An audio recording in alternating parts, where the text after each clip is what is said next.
Tenemos con nosotros esta mañana a Jackson Román, que es vicepresidente ejecutivo del Centro para Análisis de Políticas Públicas, el CAP. Buenos días, bienvenido. Muy buenos días, para mí es un gran placer estar aquí, no solamente con este panel tan distinguido hoy mismo, sino con esta audiencia que es una de las más juiciosas del país, precisamente por la manera en que guían ustedes estas conversaciones.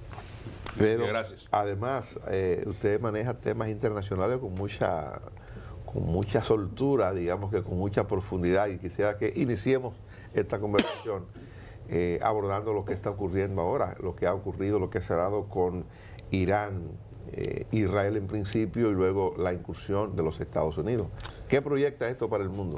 Bueno, en este instante específico el panorama está mucho más optimista de lo que estaba hace 24 horas, y yo por eso en este contexto no estoy aceptando ninguna entrevista que sea grabada, porque uno puede, por ejemplo, tener todo un debate y de repente todo cambia. Miren, por ejemplo, el fin de semana el debate estaba girando en torno a qué iba a pasar con el petróleo, si iba a superar los $100, si iba a generar quiebras fuertes, y sin embargo ustedes vieron ayer que según Brent había no solamente bajado, sino bajado mucho. Sí. Ayer cerró en $71, y no solamente eso, sino también que... Y el West Texas menos 70. Efectivamente, y el domingo, por ejemplo, vemos los ataques calculados de Estados Unidos contra las 3 instalaciones nucleares. ¿Por qué utilizo esa palabra? No es lo mismo una instalación nuclear para enriquecimiento que una central nuclear donde ya hay energía. Lo digo porque aunque las palabras parezcan que son intercambiables, no son lo mismo ni representan el mismo peligro. Entonces Estados Unidos ataca, y a mí hubo gente que me estuvo llamando diciendo, bueno, comenzó la Tercera Guerra Mundial y demás. Y ayer, ¿qué vimos? Primero, efectivamente, Irán llevó a cabo un ataque retaliatorio prácticamente simbólico en Qatar. Pero ¿cómo respondió el presidente Donald Trump? A través de su red social, Truth Social, dijo, bueno, gracias a Irán, que nos dejó saber con suficiente tiempo en antelación que esto venía, un ataque débil en el cual no hubo pérdidas. Ahora lo que debemos es volver a la mesa de negociación. Pues ya mostraron su ira. Sí, que era lo que esperaban algunos de los más. Y el ataque fue débil, además. Sí, y era lo que esperaban algunos de los más optimistas en Washington. Incluso hace alrededor de 44 minutos, estamos todavía en el aire, el presidente Trump de hecho le advirtió a Israel, no dejen caer esas bombas o estarán cometiendo una grave violación. Ahora lo que hay es que negociar. Por eso es que inicio diciendo que el día de hoy, esta mañana, en esta parte occidental del hemisferio, está siendo de un inicio bastante más optimista de lo que estaba haciendo a las 7 de la mañana del día de ayer. Ahora, yo con eso no estoy cantando victoria, yo con eso no estoy diciendo que no hay peligro alguno, porque también hay cosas que se pueden salir de control, que estaremos profundizando ahora sobre ello, pero este momento, 24 de junio, es más propicio que el 23. Jackson, ¿qué se espera a partir de lo que ha logrado Donald Trump? Esta mañana decíamos nosotros sobre la reacción de Israel cuando Donald Trump decide el ataque a Irán. Decía, nadie como él, decía Netanyahu de Donald Trump. ¿Qué es lo que se espera ahora con este hombre? Los medios dicen, un Donald Trump eufórico anuncia el cese del fuego. Y yo digo, ¿qué se proyecta sobre este personaje a partir de ahora? Él hizo varias promesas a lo largo de su campaña histórica, que lo llevó a ser el primer candidato republicano en 20 años que logra la mayoría del voto popular, a ganar todos los estados competitivos el año pasado. Donde quiera que había competencia, el año pasado la ganó Donald Trump con una campaña que, tengo que decirlo, brillante. Con eso no estamos diciendo que a todo el mundo le gustó, pero él encontró una mayoría de personas que querían diversas realizaciones. Y una de ellas, la que más lo fortaleció en segmentos que no solían votar republicano en el siglo XXI, fue que mantendría a Estados Unidos fuera de conflictos. Y eso fue un gran divorcio en comparación con lo que llamaban la tendencia neoconservadora que encarnó más que todo George W. Bush. Incluso un video que se ha vuelto constantemente viral de vez en cuando es aquel en que cuando debatían por la candidatura republicana en 2015, Jeb Bush y Donald Trump, el entonces precandidato, pronunció algo que solían decir algunos demócratas, pero nunca ningún republicano lo había dicho, que fue catalogar como un fracaso estrepitoso y quiebra total humillante la guerra en Irak. Entonces, eso cambió las líneas, porque si este programa lo estuviéramos teniendo hace 20 años, probablemente estaríamos hablando de cómo los republicanos querían invadir y cómo los demócratas se estaban, vamos a decir, manifestando en contra. Hoy hay una parte importante republicana que apoyó a Donald Trump que no quiere participación en ningún conflicto. Él prometió que no solamente no iba a entrar en ninguno, sino que iba a lograr la paz en todos los que existían. Sin embargo, eso en Rusia y Ucrania ha sido más difícil. En Israel y Gaza ha sido más difícil. Este es uno que le permite, por lo menos en este instante, mostrar avances, porque lo cierto es que la respuesta de la República Islámica de Irán no ha sido de una manera que escale el conflicto. Hay quienes incluso analizan que están esperando en Teherán que tampoco escale Estados Unidos para de esa manera poder ellos decir a lo interno que se está logrando una solución. Así que en este momento el presidente Donald Trump, a pesar de su discurso que suele ser bastante enérgico, como usted lo ha descrito, lo que está apuntando es a una solución. Solución en la que obviamente si Irán se sigue viendo humillado no tendrá el mismo incentivo, por eso muchos esperan que no haya ataques al día de hoy. Trump reconoce eso y por eso es que ha dicho, repito, hace alrededor de 40 minutos, Israel que no deje caer ninguna bomba, porque sabe que se devuelvan los pilotos. Mire, Pakistán ha propuesto al presidente Trump para candidato a Premio Nobel de la Paz. Y los argumentos son la mediación que hizo entre la India y Pakistán cuando ellos estaban en el conflicto reciente. Entonces ahora con esta incursión de Estados Unidos en Irán, se le tumba en su impulso. No. Vamos a verlo. El presidente Barack Obama recibió el Premio Nobel de la Paz por discursos. No estoy cuestionando el simbolismo que representó Barack Obama, primer presidente de herencia claramente africana en Estados Unidos. Digo africana y no afroamericana porque su padre no era afroamericano, era de África, específicamente una persona de discurso progresista, pero se le dio el Premio Nobel de la Paz el primer año de gobierno antes de siquiera llevar a cabo una ejecutoria.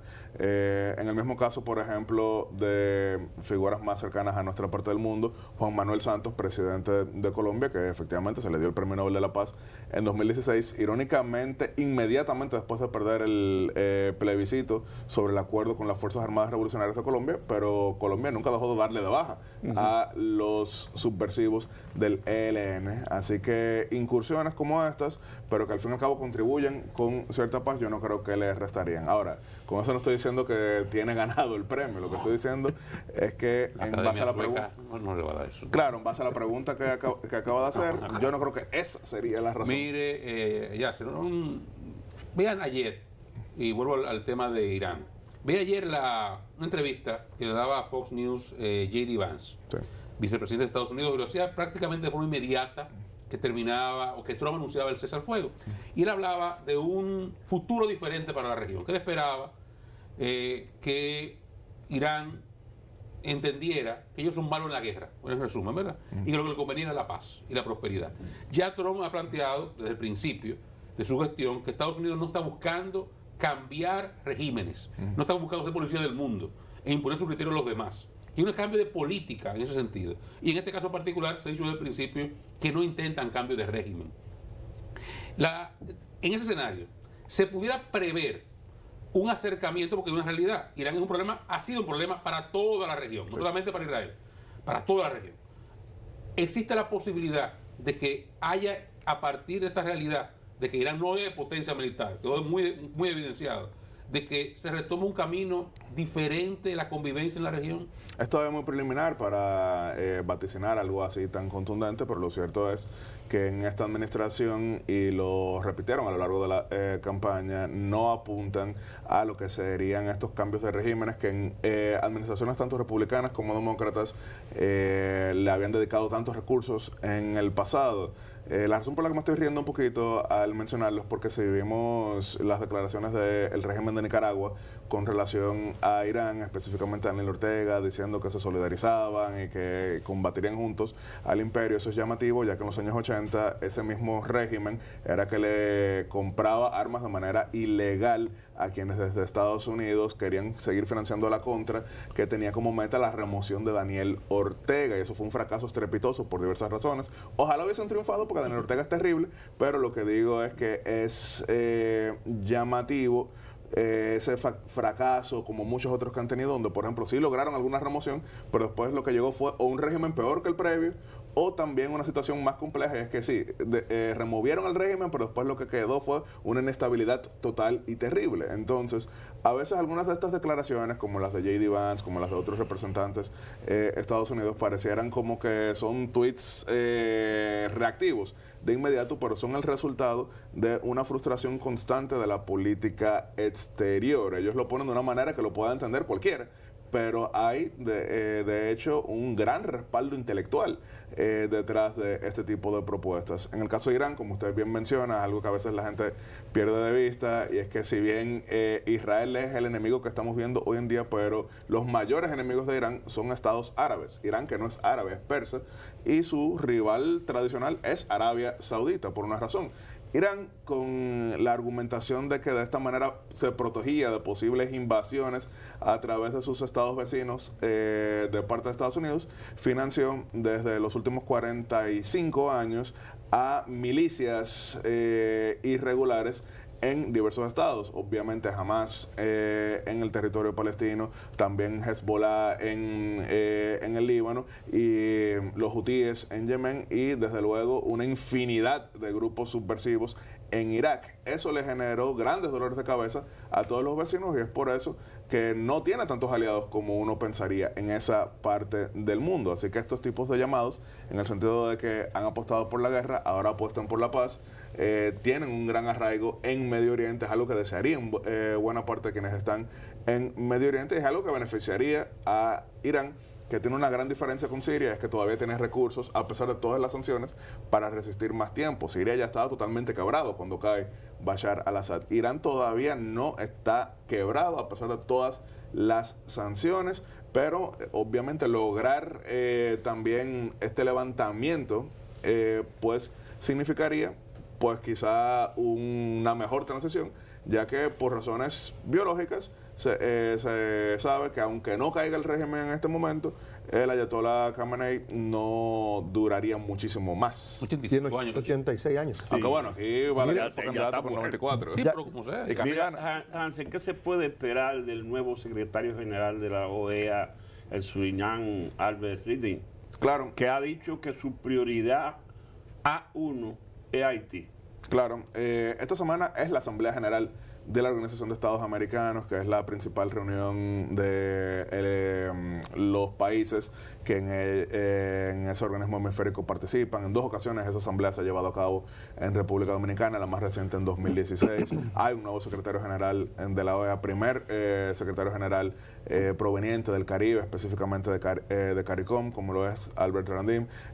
Haití, a pesar de que durante muchos años ha sido visto como un problema que no impacta al resto de la región, pero ya hemos visto más migración al resto del continente. Hemos visto escándalos, por ejemplo, en México, en el sur de Estados Unidos, cruzando por Centroamérica, en Brasil, en Chile. Así que es un gran dolor de cabeza, pero al mismo tiempo también saben algunos que, a pesar de que es una situación infernal, al mismo tiempo es algo que pudiera ser resuelto con herramientas más entendibles. ¿A qué me refiero? En Haití el problema no es étnico, en Haití el problema no es ideológico, en Haití el problema es criminal. Entonces, muchos, por lo menos en esta parte urgente, porque después Sí, la parte sí, importante sí, es la pandilla. la institucionalización.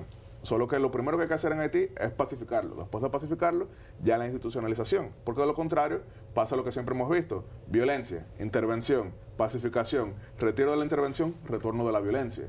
Así que muchos entienden, y en el caso del secretario Randim no es excepción, de que Haití pudiera tener solución, eso no quiere decir de inmediato, pero que pudiera ser una historia de éxito. Por eso vimos, por ejemplo, a muchas personas hablando de que quizás una misión de cascos azules, que necesitaría el voto de los miembros permanentes del Consejo de Seguridad, es mucho más compleja que lograr una fuerza interamericana Sí, de paz. sí. Jackson, una taza de café Santo Domingo Claro que sí. para usted. ¿Y es posible una fuerza interamericana de paz sin contar con el respaldo económico y militar y logístico de Estados Unidos? Es que Estados Unidos es que lo planteó, lo vimos en, por ejemplo, la última participación del secretario de Estado, ¿Y Marco Estados Rubio. Unidos bajo Trump va a meter soldados en un sitio diferente a Estados Unidos? Es que no tienen que ser soldados, estamos hablando de quizás financiamiento. Yo solamente estoy repitiendo lo que ustedes incluso han comentado aquí cuando en aquel momento lo enfatizó Marco Rubio, de que esperaba que esto pudiera ser a través de la Organización de Estados Americanos. Eso no quiere decir que va a pasar, pero por lo menos es música para nuestros oídos. Frente a lo que ha ocurrido ahora con Irán, Israel, Estados Unidos y lo que ocurrió en aquella ocasión del presidente George W. Bush con Irak, yo le pregunto a usted, ¿cuál será el futuro de la ONU? ¿Qué sentido tendría la ONU? ¿Es el presidente Bush quien ha tenido que intervenir, perdón, el presidente Trump ha tenido que intervenir para declarar el cese de las hostilidades o el cese de la guerra entre todos los países? ¿Qué utilidad tendría la ONU a partir de lo que ocurre hoy? La razón de ser de la Organización de las Naciones Unidas es justamente pues la búsqueda de la paz y el mantenimiento de la paz. Algunos quieren ser a veces más explícitos y decir que la razón de ser es evitar la Tercera Guerra Mundial, y en ese sentido pues han sido exitosos porque no hay una Tercera Guerra Mundial. Pero desde luego el multilateralismo en general ha estado en crisis por la manera en que se han ido exacerbando muchas tensiones, por la manera en que se van acelerando varias de las acciones, y por eso hay muchos cuestionamientos y hay también muchas propuestas de reforma tendientes a dejar atrás la burocratización que lleva a muchas discusiones sin resultados concretos. Así que eso es un gran desafío. Ahora, sí quiero dejar claro, Naciones Unidas son varias agencias a la vez, y hay algunas que tienen, por ejemplo, misiones específicas en las que logran grandes avances, porque si, por ejemplo, vemos el Programa Mundial de Alimentos, esa es una agencia que tiene resultados concretos. Si vamos, por ejemplo, a la FAO, esa es una agencia que tiene resultados Pero el concretos. objetivo de la creación de la ONU es justamente evitar que este tipo de cosas ocurran. Le plantearon una resolución para que lograra el cese de las operaciones, el cese al fuego. Y no se produjo absolutamente nada hasta que el jefe del mundo lo declaró, nada pasó. Y por eso hay esos cuestionamientos. Solamente marcaba la diferencia de que hay otras agencias que se fueron creando en el trayecto, que han logrado pues resultados. Hablaba desde el punto de vista humanitario, UNICEF, PMA, FAO, pero en el tema del mantenimiento de la paz, eso hasta ahora no ha sido posible. Quizás si estuviéramos teniendo este programa en 1991, estaremos celebrando a Fukuyama y el fin de la historia, pero no se acabó la historia. Latinoamérica, como una visión rápida de Latinoamérica, ¿cómo ve la región, sobre todo la salud de la democracia en la región? Bueno, en República Dominicana nos hemos destacado por ser un faro optimista de la democracia, con mucho costo, pero hemos logrado posicionarnos como el país más estable ahora mismo, con resultados en América Latina. Nosotros y Uruguay.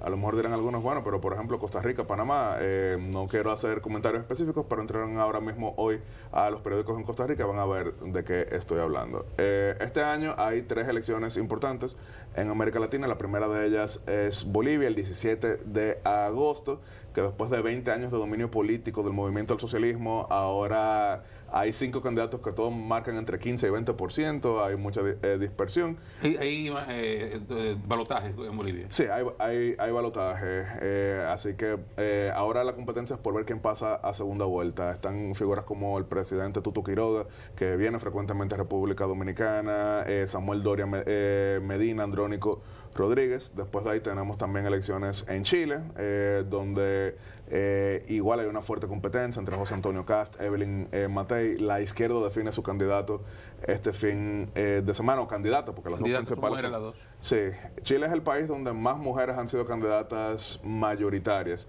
seguido de Colombia, y final de año... Pero las dos que puntean en la izquierda, una comunista y una socialista. Sí, efectivamente. Por una socialista, hay un chistecito que se repite mucho en el tema ideológico, y dicen que la socialdemocracia es la derecha de la izquierda y la democracia cristiana es la izquierda de la derecha. Sí, es verdad. Si veíamos el debate de las primarias multipartidarias en Chile el domingo, Carolina Toja, la ex alcaldesa de Santiago y ex ministra de Interior, estaba polarizando con la comunista con un discurso prácticamente de derecha, cuando decía condeno a Rusia, condeno a Irán y no vamos a entrar a los BRICS. Pero la candidata comunista en Chile, que tiene el ¿Y partido... la otra elección cuál es? Disculpa, se acabó el tiempo. Honduras, final de año. Yaxel, gracias por acompañarnos. Yaxel Román, que es el vicepresidente ejecutivo del Centro de Análisis para Políticas Públicas.